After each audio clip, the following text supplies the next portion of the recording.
n'êtes même pas connu à son époque. Qui? Le Gréco, Charlotte! Enfin, tu connais le Gréco! Je connais le Gréco, le groupe d'État contre la corruption, mais je doute que tu parles de ça. Je te parle de génie de la peinture et tu me parles de corruption! Oh! Le Gréco! Le meilleur peintre du XVIe siècle! Ah, oui, et j'étais pas née. Mais Charlotte, mais c'est abominable! Mais tu n'as aucune culture! Ah bah pas celle-là en tout cas.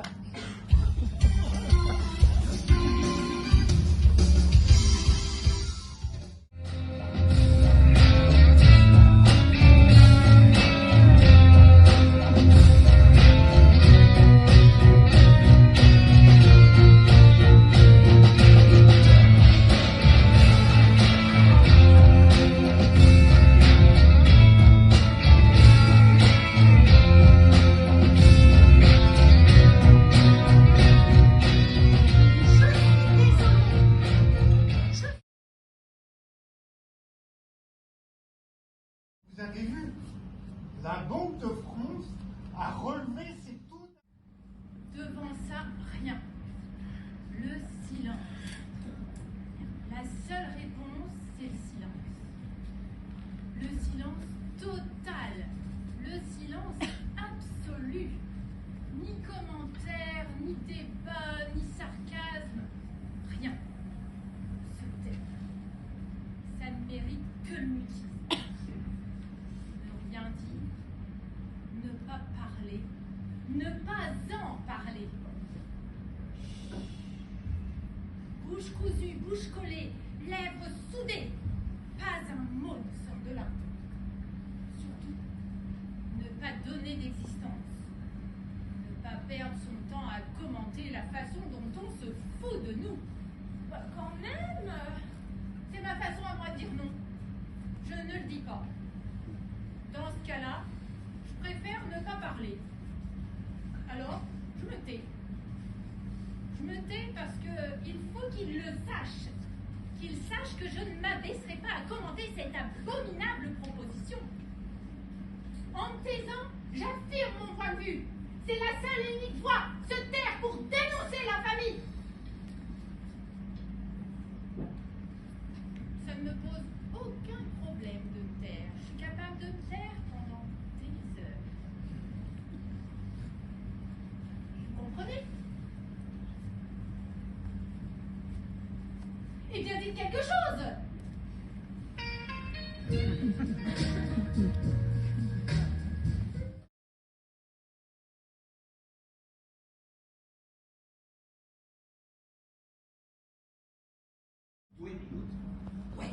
Eh ben voilà Dimitri, connasse! Ah ben, tiens. Ah, ça fait plaisir, hein. Ah ben, je vois que vous avez fait connaissance avec ma femme. Oui. Bonjour. Alexandra, très heureuse. Ok. Allez, venez, suivez-moi. C'est par ici. Alors, par là, ce sont mes œuvres, hein. Et par là, c'est l'excellent travail de mon ami Antholios. Ah, ben, ouais, excusez-moi. Oui, bon, je vous laisse, hein. Vous l'écoutez bien, hein. Oui. C'était pas Rambo, c'était Salvador Dali. Surréaliste! C'est surréaliste!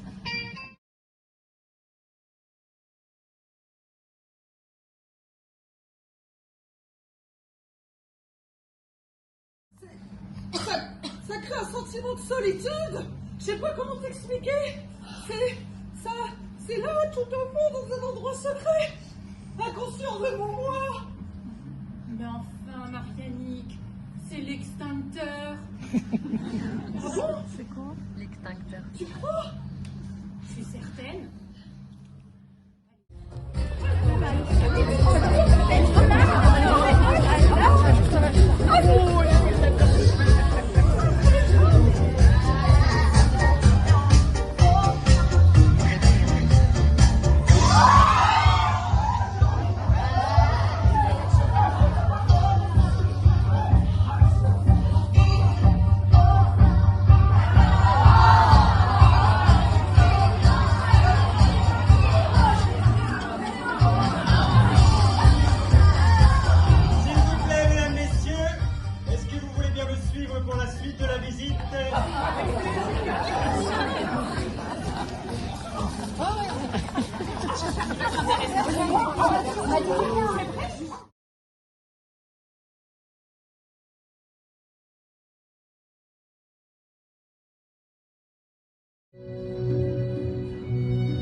Je comprends pas.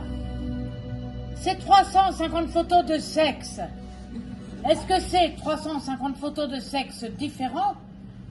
Ou est-ce que c'est le même phallus?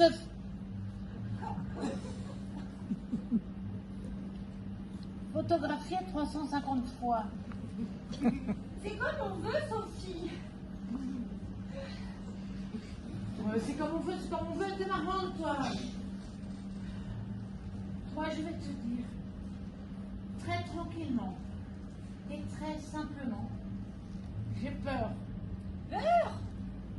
Oui, peur. Peur pour l'art, peur pour la culture, peur pour la communication entre les hommes.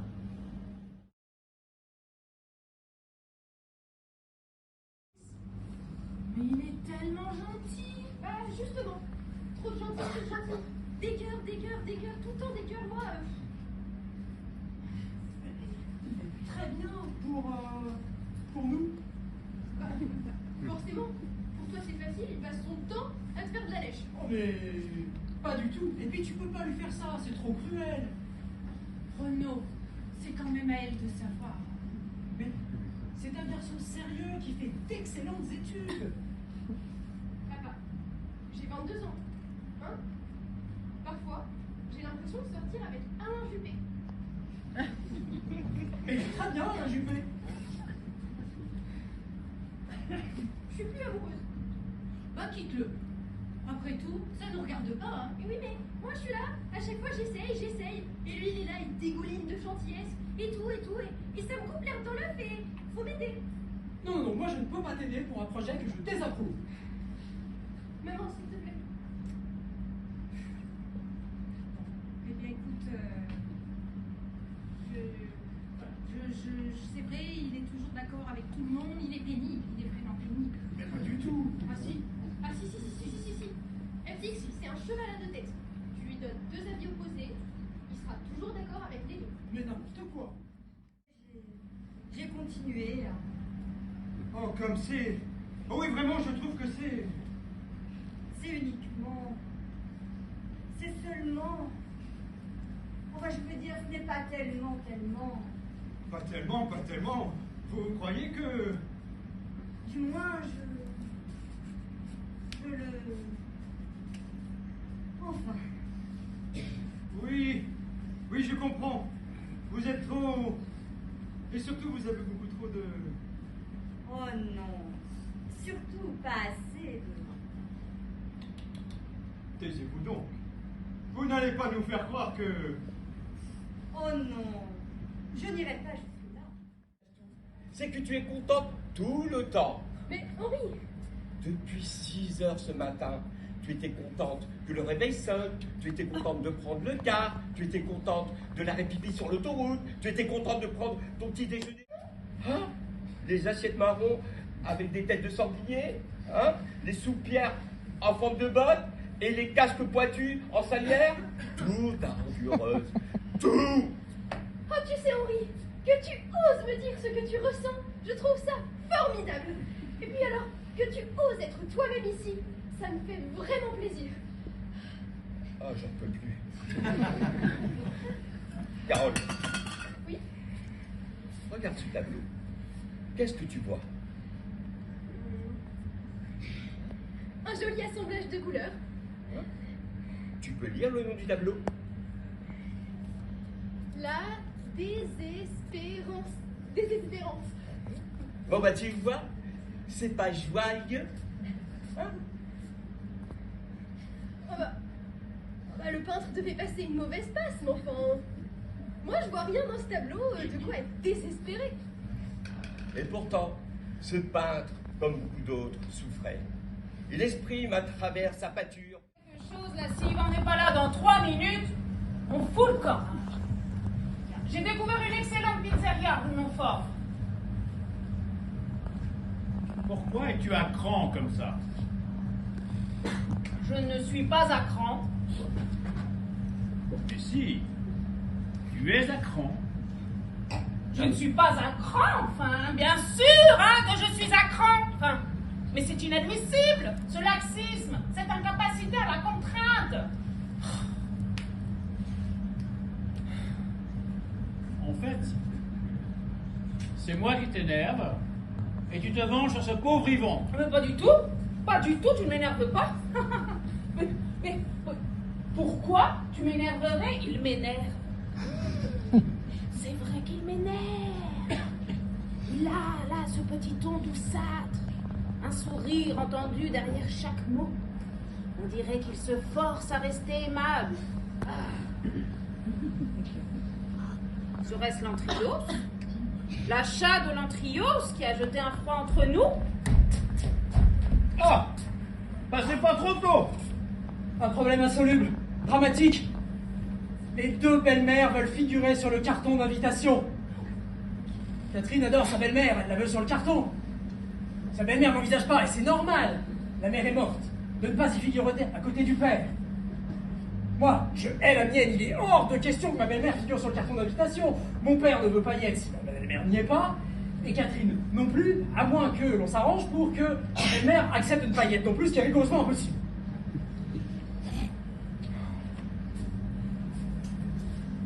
J'ai donc proposé qu'aucun parent ne figure sur le carton. Catherine a hurlé que c'était une gifle pour ses parents qui avaient financé la cérémonie à prix d'or, et en particulier pour sa belle-mère après tout le mal qu'elle s'est donné alors qu'elle n'est même pas sa fille. Bon, finalement, j'ai fini par me laisser convaincre. Totalement au ton gré, mais par épuisement, j'ai accepté que les deux belles-mères, et en particulier la mienne, que je hais et qui est une salope, figurent sur le carton d'invitation. Je téléphone à ma mère pour lui dire, je lui dis « Maman, j'ai tout fait pour éviter cela, nous ne pouvons pas faire autrement, Yvonne doit figurer sur le carton. » Elle me dit, si Yvonne figure sur le carton, alors moi je ne peux pas y être. Maman, s'il te plaît, n'en me dis pas les choses. Et là elle me dit, mais comment peux-tu me proposer que mon nom flotte solitaire sur le papier, tel celui d'une femme abandonnée, juste en dessous de celui d'Yvonne, solidement amarré au patronyme de ton père? Je lui dis, maman, s'il te plaît, des amis m'attendent, je vais devoir raccrocher, nous reparlerons de tout cela demain matin, à tête reposée. Mais Yvon, qu'elle me dit, pourquoi suis-je toujours la dernière roue du carrosse? Mais non, maman, tu n'es pas la dernière roue du carrosse. Mais si, je vois bien. Jusqu'ici, je t'ai toujours laissé mener ta barque de la façon la plus chaotique qui soit. Et là, justement, parce que tu décides de développer une activité conjugale, moi, qui n'ai rien demandé, je vais devoir me trouver dans l'obligation de passer une après-midi et une soirée à côté de ton père, un homme que je n'ai pas vu depuis 17 ans, et après, à côté de qui je ne comptais pas exposer, mais pas jouer mon embonpoint. Et tout ça, on peut l'éviter, Yvan. Mais le carton, cet objet que tout le monde va recevoir chez soi et admirer sous toutes ses coutures, eh bien eh bien j'entends bien mes pavanes sols et paf, elle a raccroché.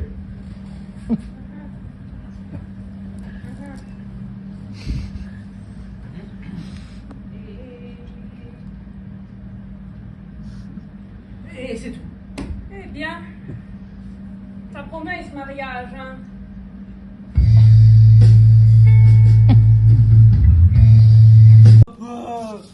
Velasquez, P9, 4e sous-sol.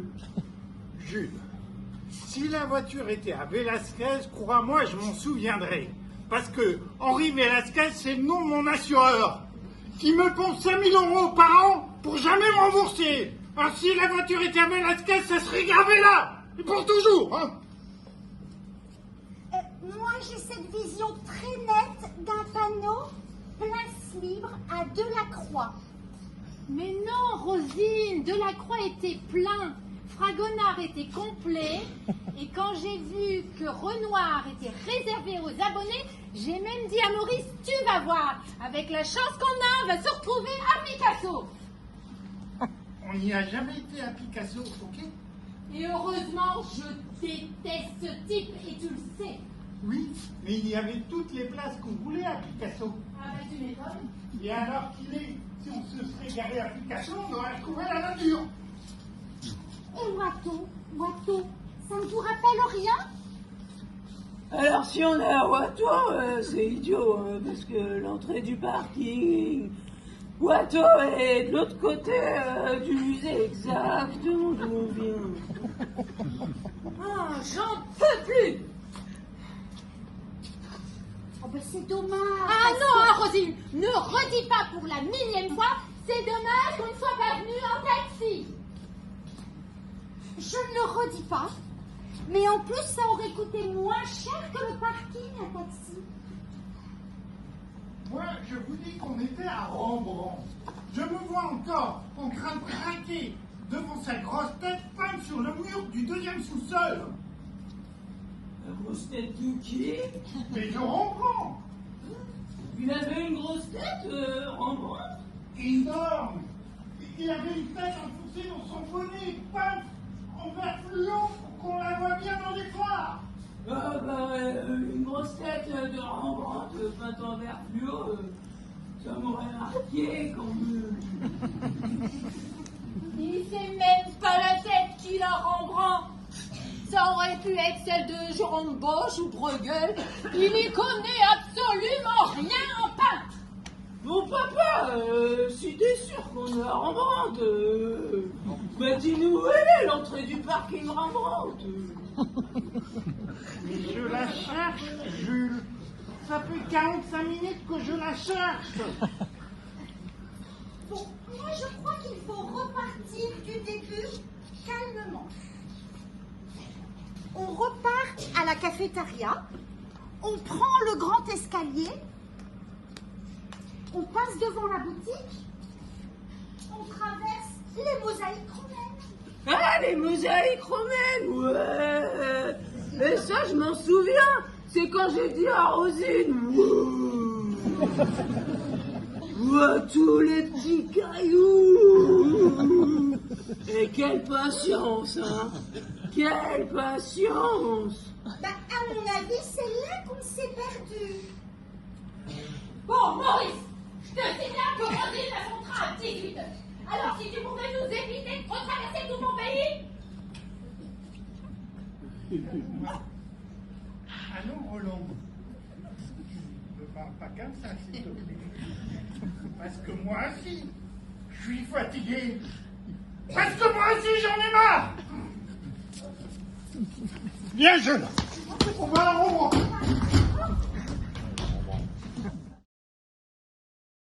Tu te rends compte de quoi? De l'esthétique, 8 heures par jour. L'esthétisme, 8 heures par jour. Du beau devant, du beau derrière, du beau où que vous posiez vos yeux. Quelle que soit la direction où que vous marchiez ou que vous vous asseyez, du beau et encore du beau. Du charme aussi. Et de la grâce, de la symétrie. De la poésie. Du sol au plafond. En permanence. De toutes parts, vous êtes cernés. Ouais, mais ce qui domine, c'est la sensibilité. On est baigné du matin au soir dans la sensibilité. Ah, Roberto, on n'est pas d'accord. On est d'accord, Paulette. Mais, comme on ne s'imagine pas un instant que ça peut faire autant de dégâts.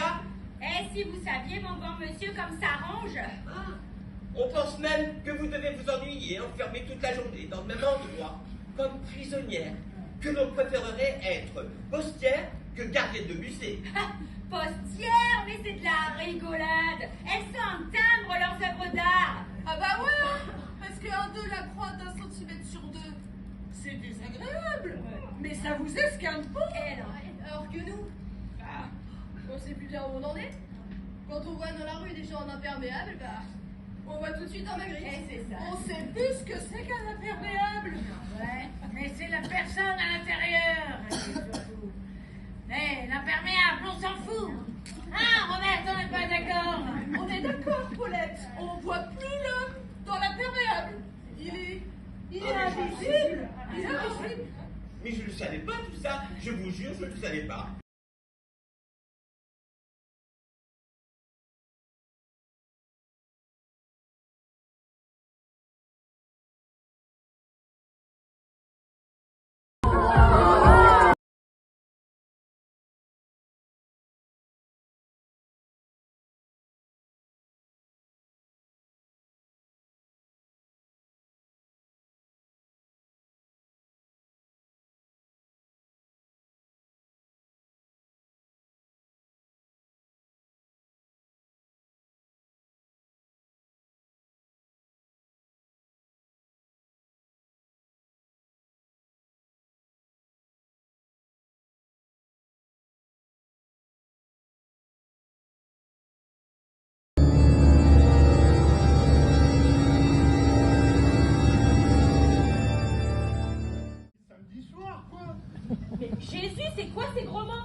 va juste au resto, on sort même pas en boîte après. Non mais, tu sors tous les soirs en ce moment. Tu traînes avec des mendiants, des lépreux, sûrement même des voyous. Donc ce soir, il n'en est pas question, tu restes ici, c'est clair? Ah ouais. Il y a juste 12 copains qui m'attendent pour aller au resto et c'est le moment que t'en profites pour me faire une scène. Une scène. J'ai pas d'autres mots là. On sait qui ces copains, je les connais? Ouais, il y en a que tu connais. Il y a Jean, André, Marc, Luc, Pierre. Pierre, c'est celui qui ressemble à une fille, là? Il a un drôle de genre, celui-là. Mais maman, mais il est gay, quoi. Mais lâche-lui un peu la grappe, on est en l'an 33. Il serait temps d'avoir des idées un peu plus larges. Bon, et sinon, qui d'autre? Il y en a un, mais tu le connais pas. Il s'appelle Judas. Judas? Ah non, je connais pas. Il fait quoi dans la vie? Il est délateur. Quoi? Bah, Il fait quoi? Il délate, quoi. Il raconte aux Romains tout ce qu'il trouve d'un peu louche. Et ça lui permet d'arrondir ses fins de mois. Ah bon? Et t'as pas peur pour toi? Parce que t'es quand même pas super bien vu des Romains, hein, en ce moment. Ah non, parce que Judas, lui, il m'a dit qu'il m'aimait bien et que jamais il me ferait du mal. Et puis je peux te dire, Judas, c'est pas un mauvais goût. Oui, ben à ta place, je garderai quand même à l'œil. Hein. Et sinon, il y aura des filles de toutes les collections privées finissent dans les musées. Parce que les gens ne peuvent pas tenir. Mais non, un petit chef-d'œuvre en appartement, du matin au soir, ça vous bouffe une famille. Encore quoi? 6-7 ans. Et c'est ça. Ouais. On n'est pas d'accord, Robert. On est d'accord, Paulette. Et puis souvent, ça termine dans le couloir de l'entrée. Ouais, et puis les 3 quarts, ils déversent ça chez nous. Et ça s'entasse dans les sous-sols. Oh, c'est incroyable. Et c'est nous qui les rangeons? Eh, c'est vrai. Donc on les touche? Vous avez déjà touché une statue grecque du 4e siècle avant Jésus-Christ? Bah non, hein. Ah, moi 6 fois. Et regardez ma main, rien ne d'y penser. Et c'est sans compter l'amour. Ça vous bourre l'amour. Ça vous pète le corazon. Vous voulez dire? Quand vous avez pendant des mois plus de 600 statues grecques exposées. Et des hommes en marbre, à poil, de corps ciselés Et de corps musclés, Sculptés par l'effort. aussi vigoureux que des taureaux. Vous vous souvenez de la statue David de Michel-Ange? Ah non, pas celle-là. Celle-là. Ah non, 5 mètres 17 de haut. 5 tonnes de marbre blanc. Les tablettes de chocolat parfaites. Les ficelles se bandaient. Une gueule d'ange. Sans compter que mathématiquement, quand vous êtes en face, vos yeux sont exactement à la hauteur de son ham-ham. Ah bah, de toute façon, c'est pas compliqué, hein. Dès qu'on passe devant, on a chaud. Vous avez déjà vu un ham-ham de cette taille-là? Je vous assure, monsieur, même avec toute la plus bonne volonté du monde, vous ne pouvez pas rester de marbre devant un tel ham-ham. Mais pardonnez-moi, mais le droit du travail, le syndicat, vous n'avez aucune protection? Mais des pétitions circulent depuis des années pour réclamer de l'art médiocre, mais rien. Des artistes mineurs qui dérangent moins. Mais on n'en a pas vu la queue d'un. Oh, je m'en fiche pas, quoi. Bah, que dalle. Mais là, Et faire respirer les salariés. Ma cache. mais non, moi je dois prendre des médocs, monsieur. Le docteur me l'a dit. Madame Lambert, méfiez-vous, votre cœur va lâcher. Et vos yeux sont dans un piteux état. Vous avez un Modigliani collé sur la rétine. Et c'est inopérable. Ouais, mais faut dire, t'es trop fragile, Raymond. Vous n'allez pas recommencer, hein? Si, faut dire. Elle est beaucoup trop fragile pour être gardienne. Elle est même sensible. Et par moments, je me demande même si t'es pas un peu artiste. Ah non, hein. Ce serait la meilleure. Ça fait 25 ans que je suis dans le métier, c'est normal que je sois plus entamée. Ouais. Et d'ailleurs, il serait pas temps que t'envisages la retraite? La retraite, mais où ça? Oh, bah, loin d'ici, à la campagne. À la campagne. Mais quand on a passé des années devant un Goya, un Miro, un Courbet, comment tu veux regarder une poule, un buisson, un paysage? C'est du toc, la campagne. Ouais, enfin, faut dire que depuis qu'on alterne art, mammouth, art, il y a du mieux quand même. Ils ont changé notre vie, les mammouths. Bah, c'est-à-dire que les mammouths, esthétiquement, c'est pas trop nocif. C'est bon. Et puis, le soir, quand on quitte le mammouth et qu'on rentre à la maison, bah, nos maîtres reprennent goût. Ouais, forcément. On n'est pas d'accord, Roberte. On est d'accord, Paulette, mais moi, j'ai plus personne. Ouais, mais faut quand même dire, t'es pas aussi attiré par les mammouths que tu ne l'étais par Véronèse. Ouais, mais Mais quoi? bah, honnêtement, moi, les mammouths, ils me laissent pas indifférent. Hein. Tu veux dire? Bah, ils sont tendres. Ils ont un bon regard. Quand on se sent un peu seul, c'est une présence qui compte. De plus en plus. Comme une bonne copine, quoi. Ouais, comme un bon copain, hein, qui vous écoute et qui vous juge pas. Parce que la bonne copine, sous prétexte de vous aider, elle vous fait la morale, elle vous donne des conseils. Alors que le mammouth, eh ben, quoi que tu dises, il ne juge pas. Un peu comme un vrai ami, tu vois. Oh, comme je comprends bien. Ouais, tout ça reste très fragile, vous savez. Bon, alors souhaitons donc des mammouths dans tous les musées du monde, alors, hein? Bah, jusqu'à ce qu'on les trouve beaux, hein. On commence pas. Ah bah, tu sais, j'en ai vu tellement des merdes qui sont devenues des merveilles. Et attention, hein, ce n'est pas la faute du mammouth. C'est jamais la faute de l'œuvre d'art, hein. Ah, ça, c'est vrai. C'est nous qui disons si c'en est une. Ça, c'est vrai. N'est-ce pas, Robert? On est d'accord? On est d'accord, Paulette.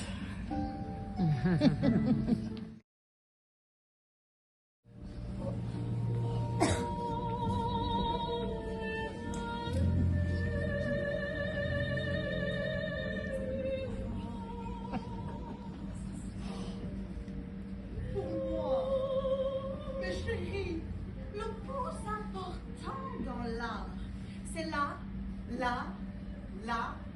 observation. Je veux dire, un enfant qui naît, il va observer. Et pourquoi? Et pourquoi?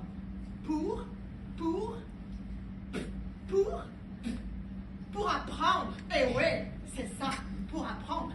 C'est naturel. L'enfant, il est comme ça. Il observe tout. Il est curieux de tout. Il est avide. C'est génial. J'adore. Et c'est ça que j'aimerais. Que nous retrouvions cet état-là. L'enfant qui observe la vie, merde. Et surtout nous, je veux dire, un enfant, il va observer. Et pourquoi? Pour devenir un adulte. Eh oui, c'est ça, pour devenir un adulte. Alors que nous, les hommes, les femmes, les adultes, on n'observe plus. Et ça, c'est triste. C'est dommage. Je dis même mieux, c'est fâcheux. Mais merde, on vit sur des terres. Observez les contrastes, les coulures. Et quand tu vas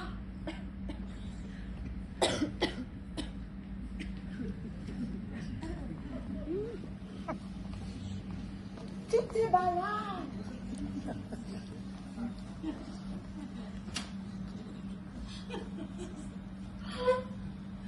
De prendre ce temps-là, d'observer les fleurs,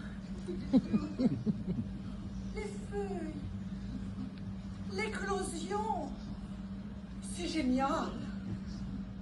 Et la terre, comment elle va, la terre? Et les animaux, comment ils vont, les animaux?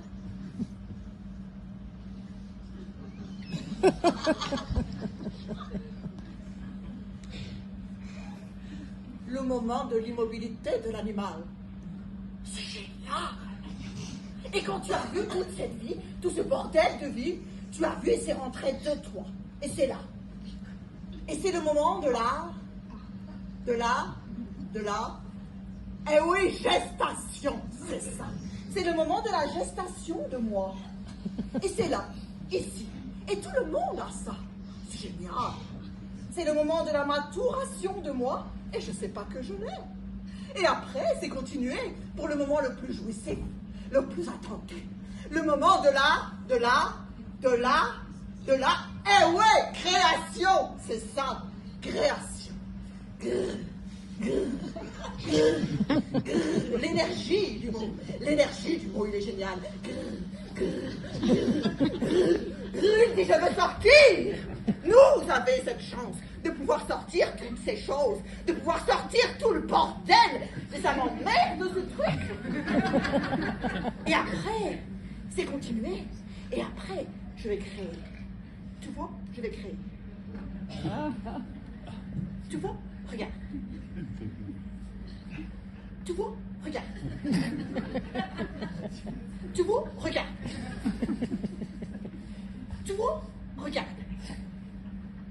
Je fais un appel d'énergie. Tu vois, je fais un appel d'énergie. Je dis, l'énergie est vie. Et nous sommes faits énergie. C'est pas palpable, non, c'est pas palpable. Et quand je fais appel d'énergie, je réfléchis pas. Je réfléchis pas. Et pourquoi je réfléchis pas? Pourquoi je réfléchis pas? Parce que, pourquoi je réfléchis pas? Pourquoi? Parce que l'art, il est intuitif. Instinctif, eh oui, c'est ça. Tu peux te marrer, le rire, c'est génial, c'est énergie, c'est génial. Donc, observation, gestation, Création. et après création.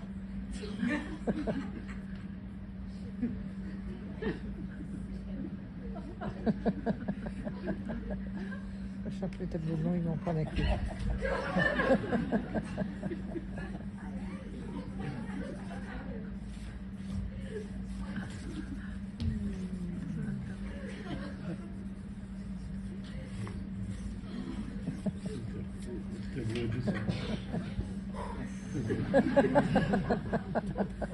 Voilà. Qu'est-ce que c'est? Hein? Qu'est-ce que tu veux? Un chien. Un chien! Et pourquoi pour un chien? Et vois quoi d'autre? Un cerveau. Un cerveau! Et pourquoi pour un cerveau? Et vois quoi d'autre? Une forêt. Une forêt! Et pourquoi pour une forêt? Et vois quoi d'autre? Une voiture à la casse. Une voiture à la casse! Et pourquoi pas? Et pourquoi pas? Et vois quoi d'autre? Un oracle. Je suis gardien de musée, galerie de la Renaissance italienne. Depuis 30 ans que ça dure, je fais partie des murs. Je ressemble à une momie égyptienne. Chaque année on me propose surveiller autre chose. Je refuse cette galerie, c'est la mienne.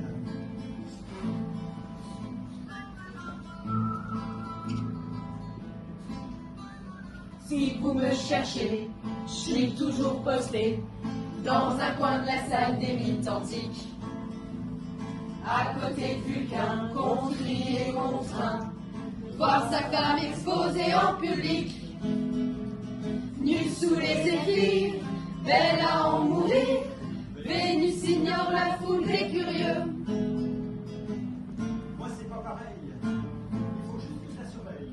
Je ne peux pas la quitter des yeux. Je m'appelle René, je suis gardien de musée, galerie de la Renaissance italienne. Depuis 30 ans que ça dure, je fais partie des murs. Je ressemble à une momie égyptienne. Chaque année on me propose surveiller autre chose. Je refuse cette galerie, c'est la mienne.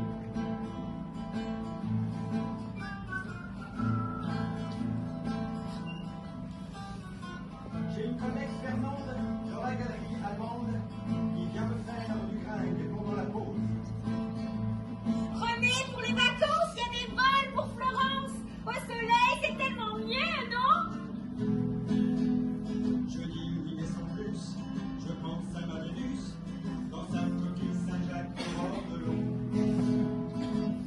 Je remets vite ma casquette, j'écrase ma cigarette. Et je retourne à mon Quattrocento. Je m'appelle René, je suis gardien de musée, galerie de la Renaissance italienne. Depuis 30 ans que ça dure, je fais partie des murs, je ressemble à une momie égyptienne. Chaque année on me propose surveiller autre chose. Je refuse cette galerie. C'est la mienne. J'aurais pu amuser de la même manière. Quand 18h sonne, il n'y a plus personne. Je ferme les yeux sur ma garde infâme. Vulcain est à sa place, Cupidon, sans ses masques, se tiennent à carreau, plus rien ne bouge. Je finis ma ronde devant ma fausse blonde. Je m'arrange comme je peux avec ma morale. Quand les gens s'extasient. Ah, ce petit chéri. À quoi bon rendre l'original? Je m'appelle René, je suis gardien de musée, galerie de la Renaissance italienne.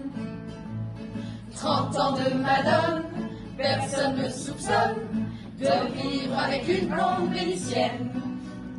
En quoi est-ce un délit d'avoir au-dessus de son lit Le seul amour qui en vaille la peine,